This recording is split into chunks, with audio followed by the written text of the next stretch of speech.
Welcome to another episode of Tiny Chair Talks. What is Tiny Chair Talks?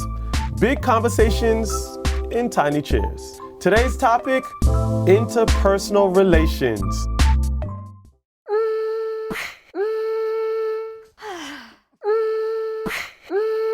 These are cozy.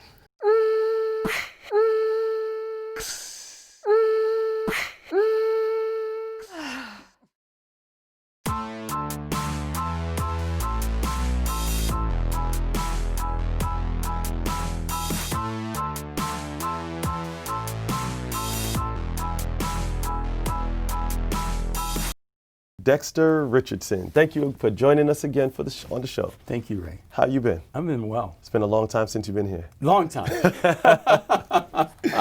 Good stuff, good stuff. Yeah. So how's the family doing? They're doing well. Doing well. Doing well. Good. Did you play basketball by chance? You know, just I the height know. is just 6'4", getting to me. you know, it was wasted on me. No basketball? No basketball. What about in your spare time? What are some of the things that you do Oh, now? I like to play racquetball. I'm a racquetball player. I like to go to the gym, work out. I like to read. I like to go to bookstores. I like to travel. I like to go to small towns and just check out, see what's going on there. What was the most interesting place that you've been to in terms of your ability to connect with the people, difficulty engaging, whether it be conversation, their culture, their way of life, or just trying to, I guess, navigate your way through the place that you were visiting? Probably when I've gone to countries that they don't speak the language that I speak. What comes to mind, the first one that comes to mind? Puerto Rico. I had a great trip there. We've done mission trips, our church, with our young people. But one of the challenges is sometimes if you don't speak the language, I think that creates a communication challenge, you know, because we're not speaking their language or they're not speaking my language. And so that's one of the first places that comes to mind because they speak Spanish there and I don't speak Spanish. I wish I did, you know, because I think when you don't speak the language, it makes communication harder. But I still think you can communicate. And that's a great, again, way for us to talk about our topic, interpersonal relations. I feel like the greatest disconnect is communication. Yeah. Sometimes it doesn't necessarily have to be the words that are spoken, but just the body language and your spirit of welcoming and you know, encouraging and being nice and helping. You know, and you know, I feel like in terms of relations, we often think that we would only help those who we're comfortable with, who are like us, who we get along with. But I feel it's deeper than that. What are your thoughts? I think it's far deeper than that. You know, I think of the story of the Good Samaritan, right? That's right. I think of the, you know, the priest and the Levite went by and they did not acknowledge the man who was a Samaritan. That's and right. I think it's not just our tribe. I think that's sometimes the challenge. You know, one of the things that I observe when I'm on Facebook is, and this is just an admission, that how many people have friends other than people who are in their tribe? How many people have people in their Facebook network who don't look like them? That's a great point. You know, and I think it's important for us to recognize that we all come from the same creator. You know, Genesis chapter 1, verses 26 and 27, we're created in the image of God, both male and female. Because we're created in the image, in Acts chapter 17, verse 26, it says we're made from one blood. That's right. And so that means we're all human beings. You know, we often define ourselves in terms of social constructs that we use to that man created. Yeah, man created, because it's a social construct. Absolutely. You know, even when you talk about race, it's a social construct. And so I think it's important for us to go beyond people who are like us or our own tribe. That's right. So in your studies, have you found anywhere where the Bible actually gives us either a blueprint or an outline on how we should relate to one another? Well, I think, I think there's several places. I mean, I think John chapter 13, where Jesus says, if you're my disciples, you will love one another. People will know you are my disciples by how you love each other. I think James chapter 2 provides an instance of how you treat people.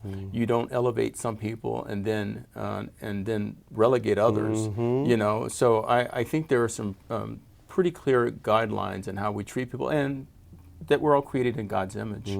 So I think there's some pretty clear guidelines of how we relate to people interpersonally. That as Christians, we see everybody as equals. We don't see anybody as less than or more than. Right.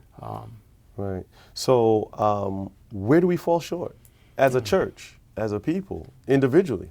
Where do we fall short? I think we fall short when we don't live out what God has called us to live out, when we're not loving, 1 Corinthians 13, right? You have all the spiritual gifts, you have all the wisdom, you have all the knowledge, you have all of the information, so to speak, but you are not loving. You're not connecting with people on an emotional level. You're not connecting with people on a spiritual level. You're not connecting with people as a fellow human being.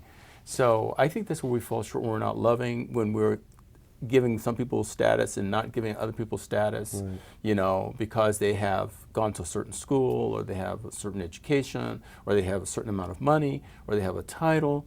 I think that's where we go short, when we don't recognize the humanity in all of us by giving to some and not giving to others. So what can we do? Well, I think that we need to be intentional. I think we need to be asking ourselves, how am I connecting with my fellow human beings? Am I living out what Jesus has called me to do? How do I live that out? Let me talk to somebody today who looks different than me. So you literally mean seeking out or putting yourself in a position where you're not amongst those who you're normally comfortable and hanging around with? Absolutely. Absolutely. I think you have to put yourself in places and experiences where you are around people who are not like you. They may not hold the same religion you have. They may not have the same worldview that you have. But what if your intent is not received as such? Well, I think all you can do is try, right? You do as much as you can that is up to you. You cannot control the reaction of other people, because if we live our lives based on the reactions of other people and on whether or not other people respond, then we will not live intentional lives and live out what it means to be a follower of Jesus. I mean, there were people who received Jesus, there were people who rejected Jesus. Right. So, I mean, I think it's our responsibility to reach out and to at least try to become the living temple and living vessels that I believe that God has called us to be. So it sounds like you're saying it's deeper than just a Christian thing. It should be a human nature thing. It's a human thing. It's a human nature thing, you said. It's much more deeper than a Christian thing. Gotcha. So just as a church per se, but with us saying that I'm a Christian, therefore I do, it should just be I'm a human, someone else is in need, therefore I do. Exactly. Wow. Exactly. So what do we need to do as Christians, since we know it's both a human thing and something that God not only said, but he did himself? Should we be now leading by example? Yeah, I think we need to put ourselves out there. I mean, like I shared, our church has done mission trips for the last, I think, 9 or 10 years in a row. We've gone to, we had our leader, Brad, who initially went to a Native American reservation in North Carolina, and then we started going to New Orleans and doing mission trips there, and then we went to Puerto Rico the last 2 years, and we currently are involved with the Ronald McDonald's brunch on Sundays, the second and third Sundays of the month, connecting with people. I mean, I think it's just important for us to put ourselves out there and connect with people, go to events, be where people are, because I think a lot of times what makes it tough for us to share who we are is because we're amongst our own so much. That's right. Right? That's so and correct. we feel uncomfortable when we're not amongst our own, and because we feel uncomfortable, it's hard for us to have conversations. I think people want to have conversations. I do. I think people are curious, and they want to know what you think, and you need to be as curious about what they think so that you can learn. So I think people need to know more about what you were talking about in terms of your mission trips.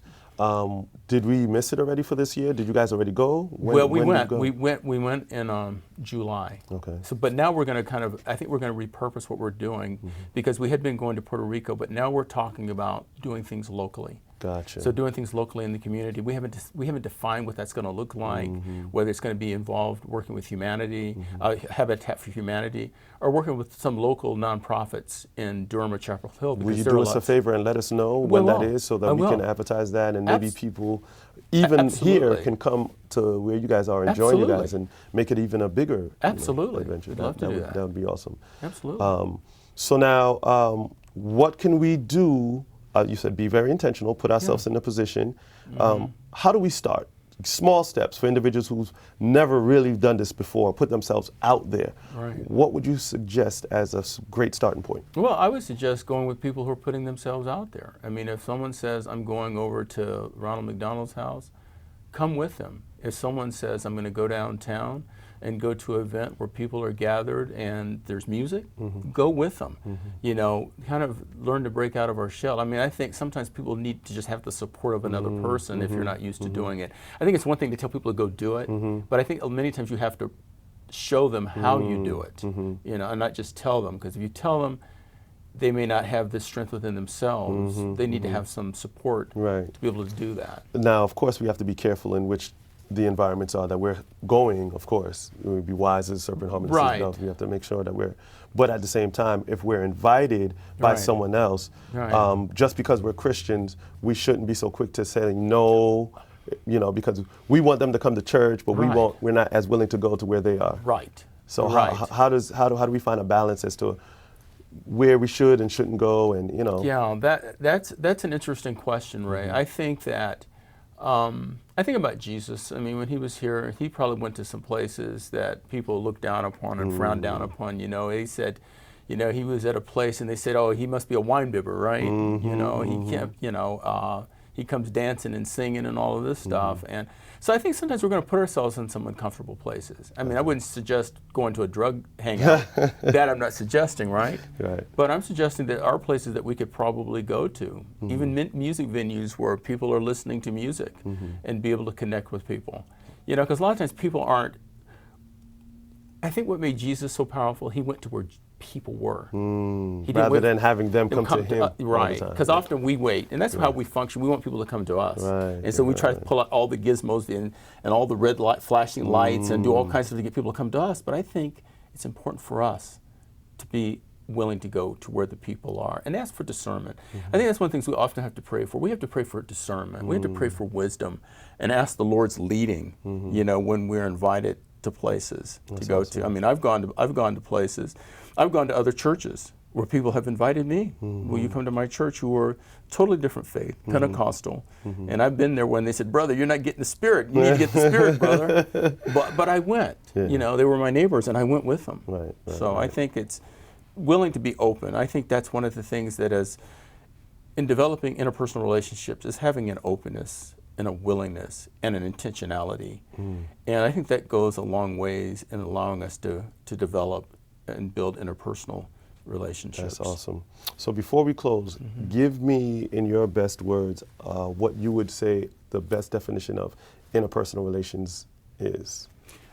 If I were given a definition of interpersonal relations, I would say it is connecting with other human beings on a very personal level, where we get to know about them, to understand the concerns that they have, and be able to empathize with where they are in life.